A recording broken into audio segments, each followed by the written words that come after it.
is Happening with Allison B. Well, let's get this party started. Happy New Year! It is 2025. And my name is Allison B. Welcome to my first episode of What is Happening? Which is going to be a video talk show where I will share ideas on how to make a better you and me. I hope you will find it positive and fun while all coming from a Christian perspective. The program will include coffee chat, a positive message, and different topics or themes such as having special guests, do-it-yourself projects, and many, many tips such as tips on organization, sharing of recipes, gardening, crafting, volunteering, fundraising, friendships, relationships, hosting parties, and managing the health system, and so much more. So I do want to tell you a little bit about myself. I am a wife. I've been married for 35 years. I am a mom to 2 sons and a new grandparent. I'm a retired speech-language pathologist, and I have worked most of my career in the public school system at the elementary level. Okay, so like I mentioned earlier, we're going to have coffee chat. So I hope you can go and run and get you a cup of coffee. And our first guest today, or my first guest, is my great friend Arlene, who I met while teaching. So this is Arlene. Welcome Hello. to the very first episode. So we taught together at an elementary school. And I think one thing that I noticed about you is that we had so much in common. Mm-hmm. So you love being in the teaching field. You were making cards when I first met you. So that was really fun to do that. Now we have grandchildren together. And then I think one of my favorite things is that we're both Christians, so it's so good to have like a Christian friend that you can just have that support and be with. So I appreciate all of that. And she is so talented. You're going to learn a lot about Arlene today. But I remember at school, if like the staff would have to do the staff room where the people could come and eat. And if it was Arlene's time, she would have the whole tables decorated. She'd have like a different theme, and everyone would come in and say, well, who did this? And then we'd say Arlene. They're like, oh, of course. So you always kind of took everything to the next level with all of that. So you were so talented with that, and just gifted in so many crafts. Because I know you. What are some of the things you do? Sewing, Doing cricket, signs, leather bags, all different things that I love to learn. Yeah. So that is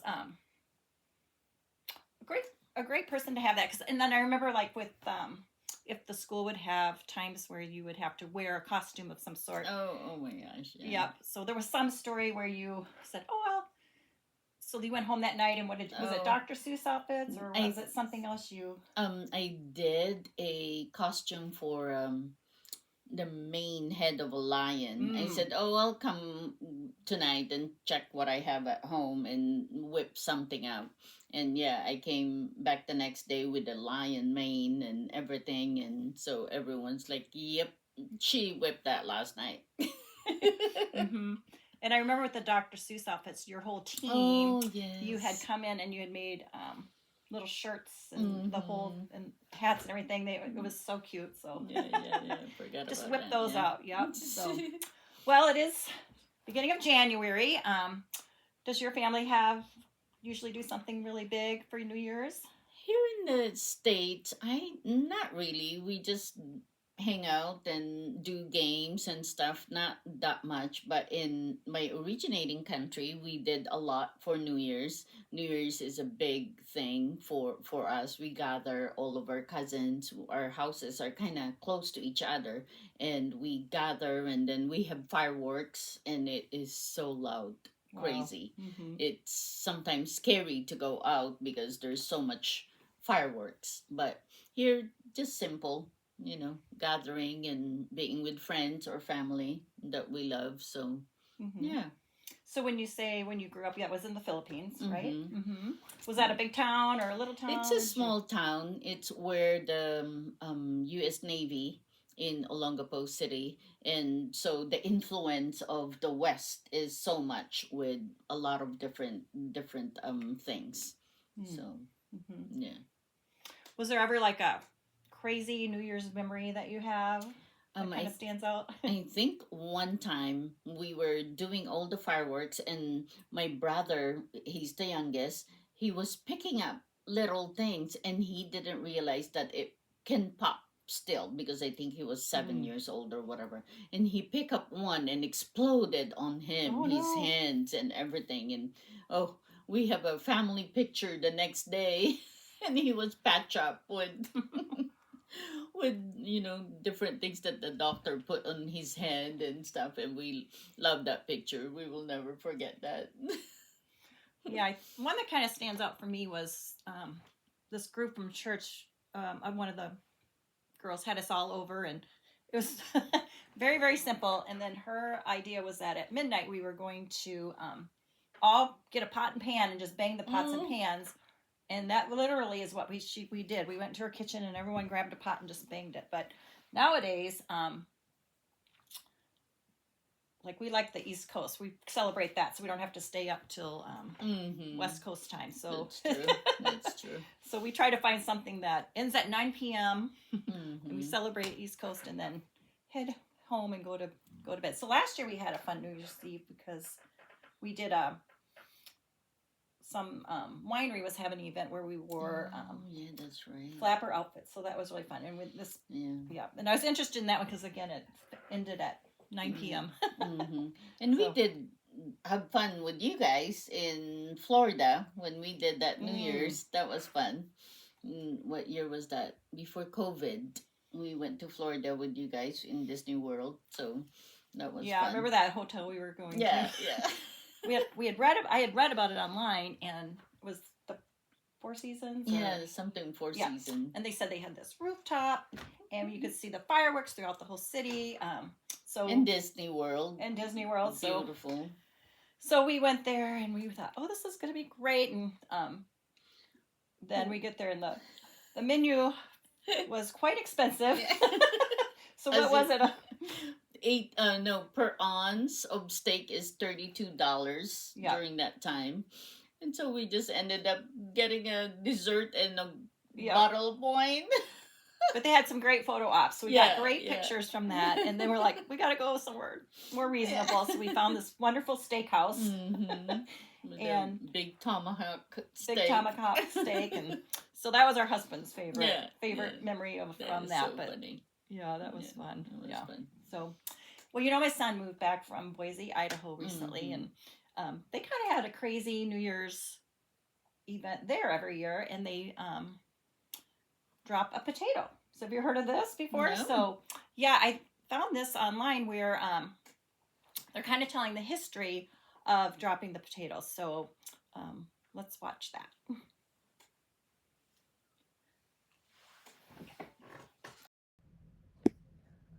48 hours away from the 11th annual Idaho Potato Drop, and tonight we're taking a look back at how the event evolved and has evolved over the years with the Potato Drop CEO and founder, Dylan Klein.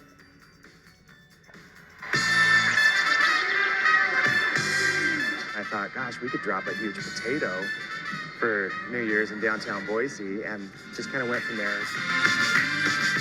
Year two, we decided to up the game. We ended up blocking off 16 square city blocks of downtown Boise and really taking over downtown Boise. Year three, we decided to move it over to the Capitol building.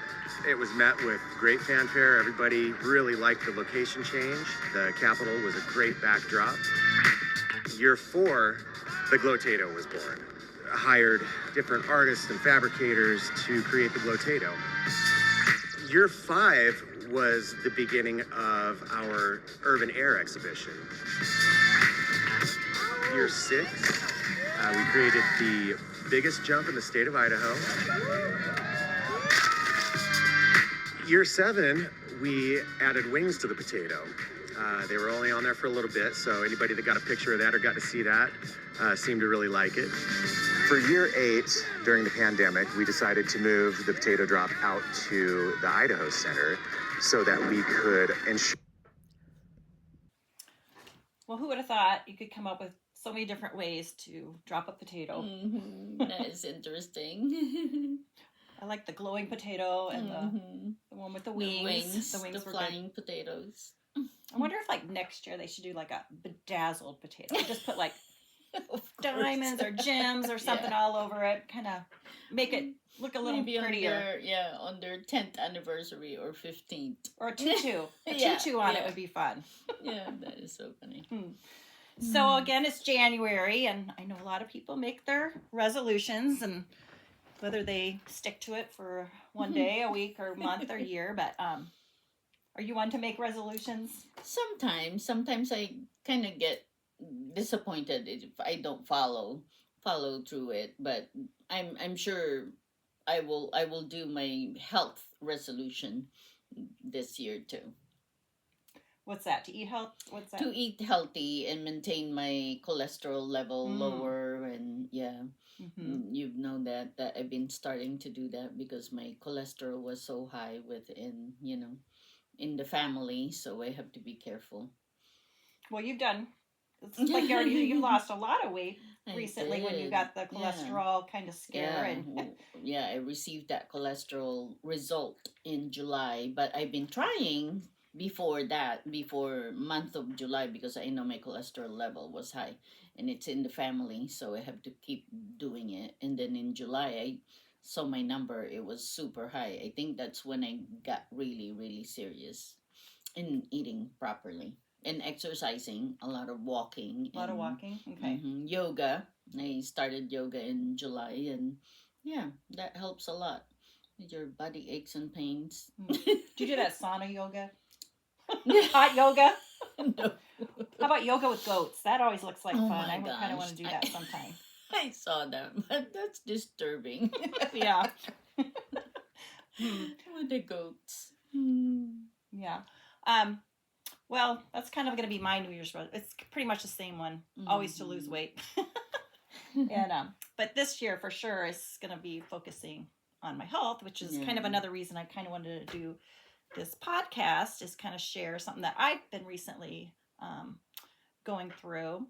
I did retire last June, but I spent most of the summer dealing with a health crisis that came back over the summer. So about 10 years ago, I was diagnosed with the rare autoimmune disorder that impacts my neuromuscular system called Myasthenia Gravis. And I know when I first heard that, I was like, wait, what? Right? I have to write that down. And how do you spell it? Never heard of that. So kind of want to make more awareness of this, but the tips and things we can talk about can happen or can apply to like anyone going through a health crisis. Because it's very rare. Yeah, but the tips can like help anyone. So it does, this myasthenia gravis affects each person differently. And that's why it's called the snowflake disease. So I kind of have this snowflake to kind of remind me, because as you know, every snowflake is different. And so it's like every person that has myasthenia gravis might have different symptoms, and then they might respond to the medications differently. So it's not a one size fits all. But for me personally, when it first started, well, for most people, it does kind of impact your eyes first, because you get this droopy eyelid. And then mine kind of started with that, and then it moved into my talking, where my voice was kind of nasal, and then it moved into chewing fatigue, and then into difficulty with swallowing. But actually, you were the first person to even validate what was happening to me. Goodness. Yeah, because I remember I would like sit on my couch at home and be watching TV or whatever, and I would just have this weird feeling in my eye, and I'm like, something's wrong. So I would run to the mirror, and I really couldn't notice anything. And of course, my husband didn't see a thing either. But it was happening over and over, and I just like, something's wrong. So do you remember that day? We were walking in the hallway, and I said, "What is wrong with your eye? Yeah. Is it tired or whatever?" And then we went to the bathroom right away to check it out, and said, "See?" And you said, "See, I really noticed something." Yeah. And I'm like, go to the doctor. Or, I know. Yeah, I was like, oh my gosh. So I did. I made an appointment with our doctor, because we both share the same doctor. And so she, of course, first thought, oh, maybe it's old age or something. So she said, give it some time. And if we're you still young during that time. Come on. If you still have the symptoms, then she gave me a doctor to go visit. And so Well, it did not get better, and so I went, and it ended up being a neurologist that I was sent to, and did some tests, and she ruled out multiple sclerosis, and then she just said, on your way out, I want you to get some blood work done at the lab. So I did that and kind of forgot about everything or that. And then I get a phone call from her, and that's where she told me I had the diagnosis of Myasthenia Gravis, and she referred me on to someone that kind of specialized in that. But it took a long time, right? It's not fast. Right, no. Yeah. But I was really lucky, though, for hearing other people. It sometimes takes years to get it diagnosed, especially when you don't have a flare-up, wait for flare-ups. But, yeah, so, all the medications, I went on prednisone, and I had IVIG infusions, and then I had over the summer that year, I had my thymus removed. And then I started a drug called Cellcept. And that was an amazing drug at the time. It put me in what they call a medically induced remission. So I really had no symptoms once that Cellcept kicked in. But it does have tendency to increase your risks of skin cancer, which, lucky me, in 2023, I got a melanoma on my arm. And so they had to remove that. And my neurologist suggested that maybe we could taper off the Cellcept, and then if my symptoms did come back, there's so many new drugs 10 years later that we could just look at of one of those. So that's what we decided to do. So I started tapering off in 2024 around March, and kind of was off it by June, and then it was the day after I retired. I was in the pantry because I was going to go down that weekend and put on a baby shower for Connor's, my son's, for a baby shower. And I'm in the pantry, and I'm like, my eyes were kind of doing something weird. And I'm like, oh, maybe it's one of those headaches you get where you your vision kind of gets messed up. So then the next day, we head down to Eugene in the car, and I got double vision.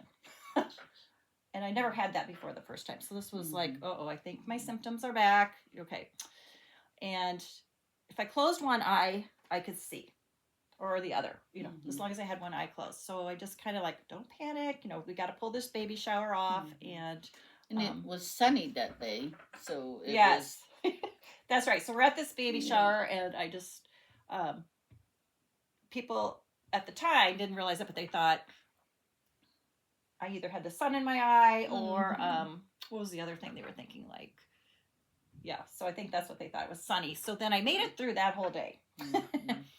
And then that night I'm like telling my husband, like, oh my gosh, now my eye muscles are tired. I can't just keep closing one eye.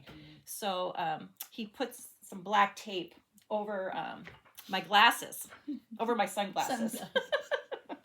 So very creative. Yeah, he was very good with that. So then we called the doctor on call, and because I knew that there's this drug Mestinon that would really help with my symptoms that I was on 10 years ago to help me through. So he says, sure enough, the order was in. So the problem was, it seems like it was always like this. There's good news or something good we can do, and then there's like some kind of thing that puts it back. But the pharmacist wasn't open, so I had to wait till the next day to get started on that.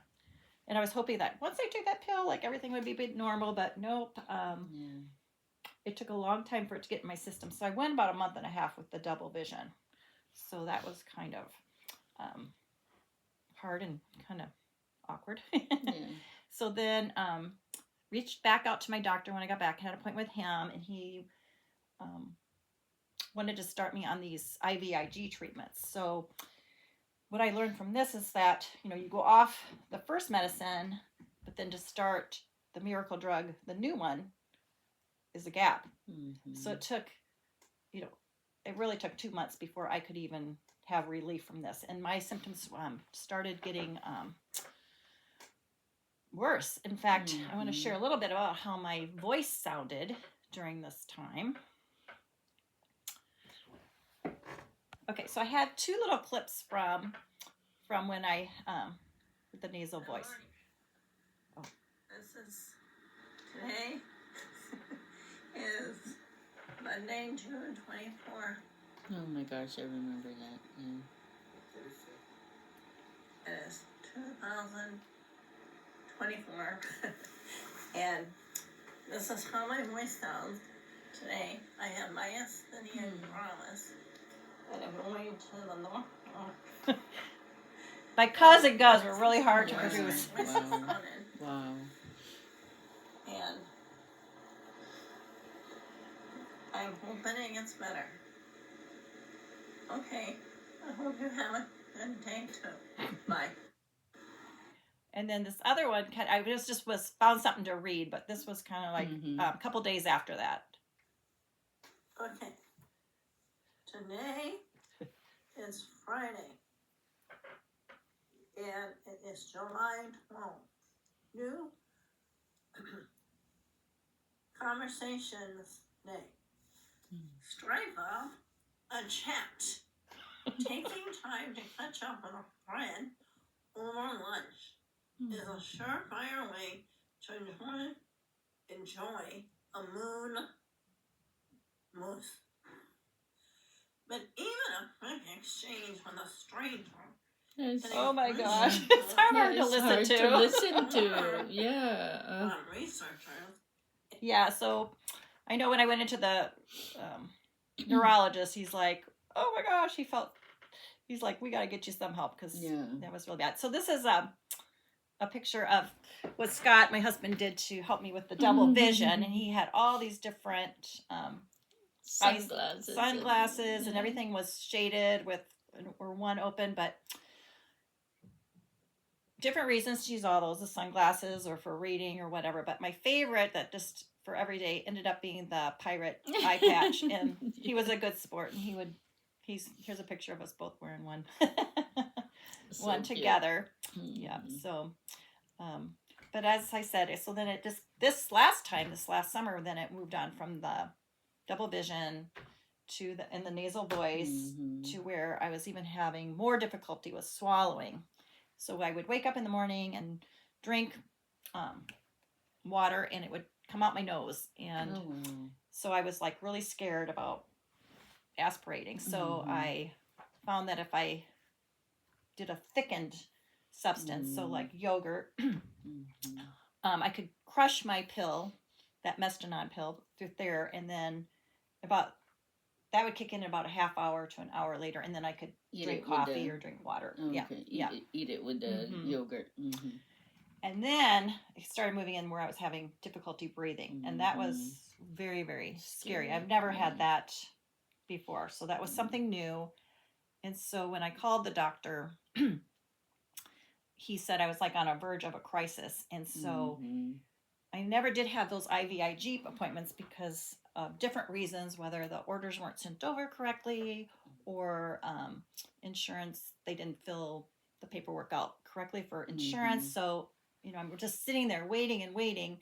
And then because I was on this verge of a crisis, my doctor admitted me to the hospital. So then I didn't have to have the pre-referral. So for the pre-authorization of the IVIG treatments, and I could get treatments right away. So that's why this video is so important, because people can know how to do those things, and by listening to you about insurance and how to do the referrals and all those things, I think those are so important. Yeah, so I'm gonna later on have a lot of tips for people to do that. So I actually was in the hospital for 11 days. That was and long. They tried something called flex treatments and IVIG. And I remember the first one, I was like, I didn't know. Like I said, the snowflake, everyone's different. So I went down with my patch, and it was infusion. And so every 30 minutes, I'd lift it to see if I still had the double vision. Yep, I did. In fact, the whole 11 days, I really never saw any change. Like it never really helped. So I was like, oh my gosh. So it just took a long time for all the medications and everything to work, So, but I remember being in the hospital and you were sending me links from church about a sermon. Do you remember that sermon? We communicate every day by texting, and they said, do you want some magazine or whatever? And you said, nope, I'm good and everything, but I keep on sending you some encouraging and sermons from church or whatever. I have my devotion that day. And yeah, I remember one that I sent to you, not what to expect, because sometimes God has something different planned for us, rather than our own personal agenda that we want to happen, of course. But God has His own, plan for us, which is so much better, I think, rather than our own things, own plans in life. Definitely. So, and then I learned, yes. So that sermon really kind of was this bright light, like, okay, this is not how it was supposed to be. I'm supposed to start the medicine. I'm supposed to have these treatments. I'm supposed to start this new drug, which was Vivgard, is what the doctor had for the ultimate treatment. But insurance wanted me to do these other steps first, so I couldn't get the Vivgard right away, and then I was upset with that the orders weren't getting sent correctly. There was all these different stalls, and I was like, this is not how it's supposed to happen, but it had to be on God's timing. And it wasn't what I expected, but in the long run, I just prayed for God to get me through it. And Chris was asking me, why did you send that to her? I said, well, God kind of asked me to send it to her. I'm like, okay, I'm praying that she will take it positively, not in the wrong way, Yeah. So, yeah. I remember the first day I was admitted, so we go up to our room, and it's just so many doctors just coming in different teams. Yeah, and you said that. Oh my gosh. And I would just tell the story over and over, and so then my husband would be there like kind of mouthing along because he knew every word I was going to say. So and I remember that this one team that came in, they were saying that you're on the verge of a crisis, and we just want you to be aware, like, if we have to, with the breathing and you're not breathing, that there is chance you'll be intubated. And if that happens, then sometimes they just they'll put the tube down your throat, and they'll wait for the medicines to kick in, and then they can pull it out and everything's great. And then they said another option that might happen is they intubate you, and you might have to be on that the rest of your life. Gosh. Yeah. Or the third one, they intubate you and you die. You're not gonna. The medicines don't work. So what I was an like, option. yes. So so it's like, okay, and I didn't really think much about all that. But then what I noticed the first night that I was there, like, I don't think I slept at all, because I had every light on in the room, and they come in to check your vitals and everything. So then I'm like, okay, I need to get my sleep mask. I kind of brought on all my little things and my little blanket, and I brought in earplugs, and I learned how to turn the lights off in the room. So the next night was better, but they would come in at 5 a.m. before their shift change, and they would check you and get me all ready and do all my vitals and everything. And then I would think, oh, well, I might as well just go to the restroom real quick. And then I would realize that, man, I'm kind of a little cold too.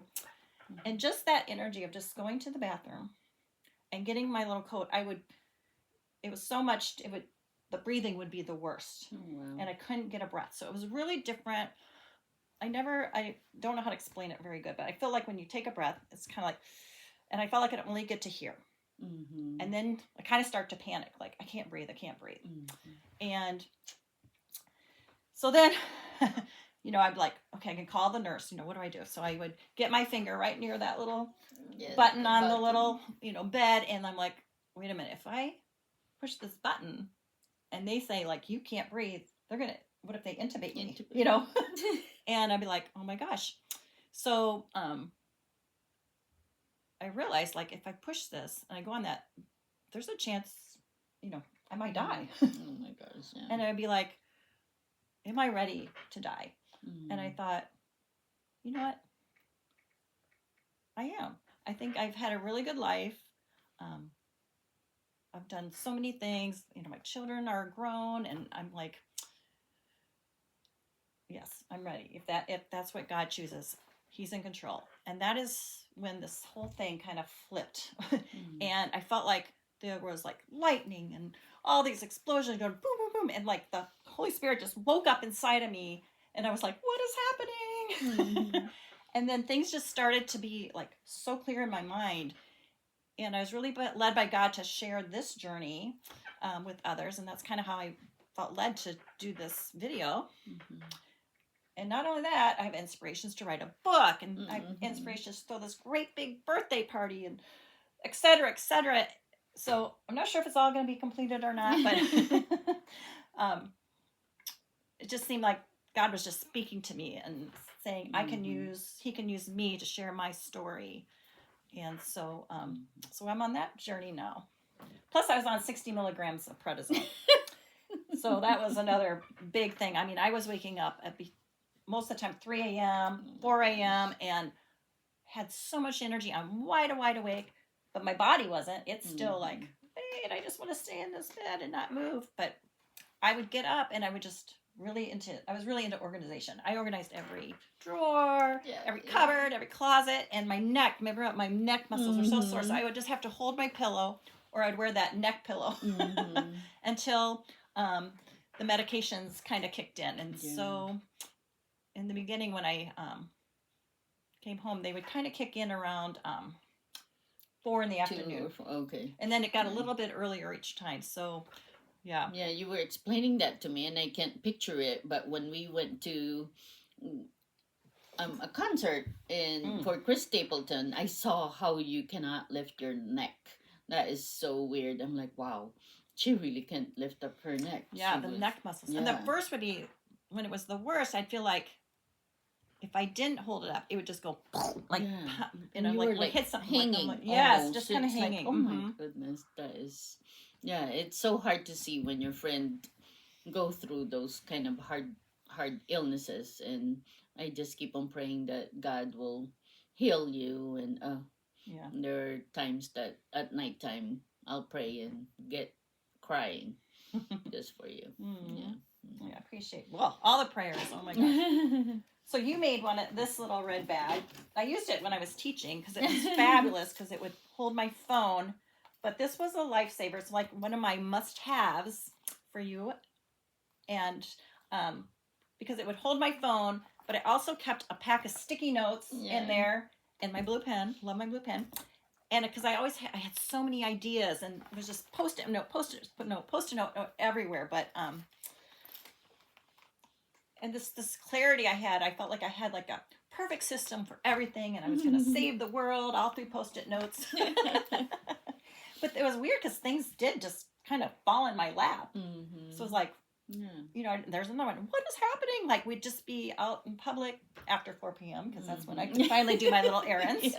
And I would meet someone, and they would have like an idea or a story that I thought, oh, I want to share that on the podcast, or they would be encouraging about something. So it just was, I just had more and more of those moments. So even though, you know, it was a really, really hard time for me, I said, I would tell people like only 10% was bad because what God has done in my life, or what the benefit from it, was 90% good. So those are the things that you didn't expect, right? To happen. So so but of course I had a lot of anxiety with that. I mean, of course, when you can't swallow or breathe, I would panic. So and I've always kind of struggled with anxiety. So this is one of my favorite verses that I kind of relied on a lot, was Philippians 4:6-7, about do not be anxious about anything, but in every situation by prayer and petition with thanksgiving present your request to God, and the peace of God, which transcends all understanding, will guard your hearts and your minds in Christ Jesus. So I was just so thankful for that. And that's kind of how I would work through those morning times when that breathing was so difficult, because they did want, some of the doctors on call there or at the hospital wanted to treat that as anxiety versus my myasthenia gravis. And but I learned the techniques of just to stay as calm as I could, and then I needed something to distract me, so I would play an audiobook or play a song and just take, and not worry that I only had those shallow breaths. And then eventually I could get a little deeper breath. But so I learned to adapt with that. And I also had to learn to advocate for myself in the hospital, because that Mestinon, I couldn't swallow. and I still have trouble swallowing that pill. Is it It's big? so, it's not that it's really big, it's just really chalky and it gets stuck all the time. Yeah. But you are able to crush it, and then I would put it in that yogurt, or pudding. Pudding is what I liked at the hospital. But I had to advocate each day, because you have a different, team of nurses and assistants that come in, and I would say, oh, nope, I need it crushed, and I need your pudding. You have a system. Yep. But so after that 11 days, then they felt I was able to manage my symptoms, so I did go home, still waiting for that Vyvgart to check in. And then I had some outpatient where they came into my home, which was kind of nice. And I had 2 rounds of the IVIG in the home, and still had the double vision at that time. But it was starting, like, I could have a little bit of time where it was fine. I think it would have like up to an hour a day in the morning where it wasn't double vision. But, as you use your muscles, they get, with this myasthenia gravis, they'll get tired, and then the double vision would come back. So then I was finally approved for the Vyvgart, and we had planned a trip to Greece. So when so when I was saying it's all on God's timing, so this Vyvgart works for me, was going to be a 7-week cycle. So it would be 4 weeks of getting the medicine, and it'd be once a week and then I would have 3 weeks off. And the way it lined up, if it all worked well, was the 3 weeks off was going to be when we were supposed to go to Greece. So I was like, I'm going to do it. We're going to make it. So I started, and the first one, this picture shows me of getting the injection. But there's also this was infusion. This was infusion, which was kind of funny because I do talk with my hands, and I remember talking so much that I pulled the thing out of my arm. So that was kind of like a little trauma-based thing. And then the next time I went in, we got the injection approved. So they just kind of put it in my tummy. So that was going well. I felt like I was getting better, and I thought, well, maybe I could still go to Greece.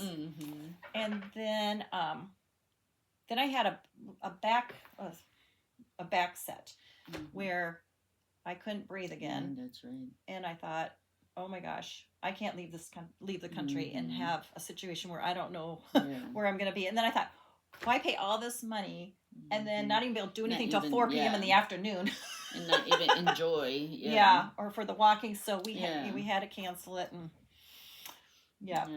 postpone. You went anyways, but we were going to talk about that on a different time.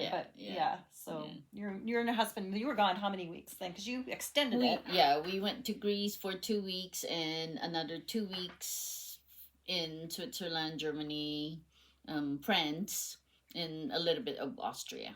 So amazing. 1 month. It was fun. Yeah, it's great. So I brought up your leather bag. This is one of my favorites. So, but you brought some other things that you make. Do you want to share some of those with your? Okay. I brought my I made customized leather aprons. This is like an apron for someone who does a lot of heavy duty cooking or shop or whatever. It's all leather, and I can do a bigger size, smaller size, or what not. And then this is called Jessica purse that I designed, and it's like just for your necessity everyday bag. And another one is the Portland bag with a utility kind of strap that you can bring along, or you can replace too. And like a crossbody bag we used this in Greece when we were in Greece, and it was so nice because you can just put it around your body and put your passport, your wallet, or whatever, and nice. It was so nice. Even Chris used it. My husband Chris used it, and he said, "How come I never used that before?" Because it was so handy for him. So, yeah. I love the smell of the leather. You just, very I know. nice. Yeah, and I do customized sign Oh, too. yes, I love your This signs. is for Christmas. Okay, and yeah. some people want their last name here or wherever, and I can adjust the design and do it for them. And the Yeah. name of your company is? Media Creation. It came from our grandchildren. Okay. Mila is the oldest, Mhm. and Julian is the youngest, so it's Miju. Yep. So at the end, I'll have your link on there. So if anyone's Okay. interested in finding or having some of the must-haves, Mhm. they can order from there. So that would be awesome. Yeah. Yeah. So next month, we will have another special guest, and our theme is going to focus on and be called "Be Kind." So you'll definitely want to tune in because I'm going to be sharing one of my very favorite special recipes with you. But I think it would be fun if all of you next time can bring your favorite coffee mug, or I'm going to show you today how to make a mug, because this is another one of my must-haves. Is I found these acrylic markers, got them on Amazon, and so I'm just going to show you how we did this mug. Yeah.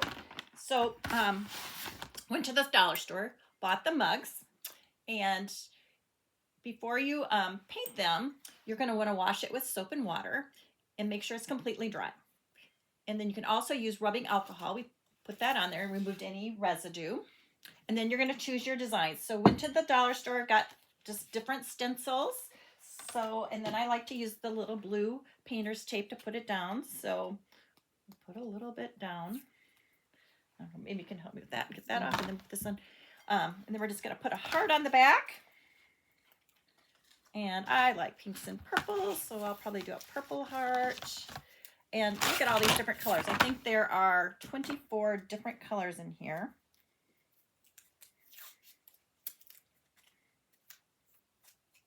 Good. And you just put your stencil on, and then you just fill it in. Super easy. Yeah. And then with this one, I do like to do several different coats. But what a fun, easy thing you could do with your grandchildren or your friends, or have, That's easy. you know, and you could do a wine glass or anything. And another thing I like about these too is you can paint rocks. I thought that might be fun. You know how people are leaving them around Yeah, giving the it area. to people. So look how easy that is. And you can decorate however you want. So here's some I had done earlier. Okay. And then after you have that on, after you've applied the paint, you're going to want to let it dry. And then you're going to put it in the oven. And you're going to start the oven with a cold oven, and then you're going to preheat it, turn between like 325 or 350. And then you're just going to leave in there between 30 minutes to an hour, and then take it out, and then they're going to be washable. So great little mug. So I hope everyone tries to make a mug, and you can bring that next month. You can put the link too for the acrylic pens, huh? Yes, I'll put that under the must-haves for sure. So here's my takeaway for this episode. Be kind and be positive. So I'm hoping that we can maybe try this whole month just to give compliments to others, to be kind, and kind of change the world that way. So, all right. So see you all next time. And here is to a better you and me. Thank you for joining. Bye. Bye.